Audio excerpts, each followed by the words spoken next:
তো hello guys, আমি কেবল বাইরে থেকে আসলাম। আজকে শরীরটা খুব ক্লান্ত। দেখি তো আমি না কি করে। কি রে, কি করো? শরবত করি। কিসের শরবত? ট্যাং দিয়া, লেবু দিয়া, বরফ দিয়া, বিট লবণ দিয়া একটা শরবত। আশা করি কম বেশি সবাই জানে। এই দেখুন, আমি লেবু চিপে নিয়েছি। এই যে হলো ট্যাং। ট্যাং দিয়ে দিচ্ছি। দেখুন, তারপরে দিয়ে দিব বরফ।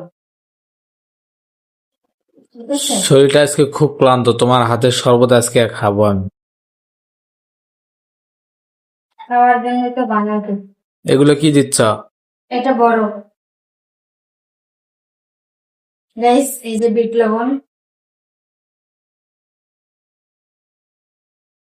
এখন আমি এর মধ্যে পানি অ্যাড করবো। তো গাইজ, আপনারাও কিন্তু বাসায় এরকম শরবত বানাইতে পারেন।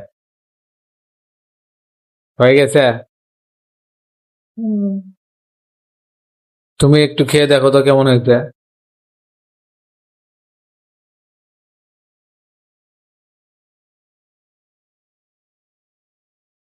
সে মজা আইছে।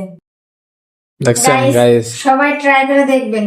কম বেশি আশা করি সবাই জানেন। আর যারা জানেন না তারা দেখা বানানোর চেষ্টা করবেন। খাইতে অনেক মজা। তো আসলে এখন কিন্তু আহ আবহাওয়াটা অনেক গরম, মাঝে মধ্যে গরম, মাঝে মধ্যে আবার বৃষ্টি। তো আপনারা চাইলে এরকম শরবত ট্রাই করতে পারেন। তো আমি তো এখনো খেয়ে দেখি নাই, দেখি কেমন কিরকম হয়েছে।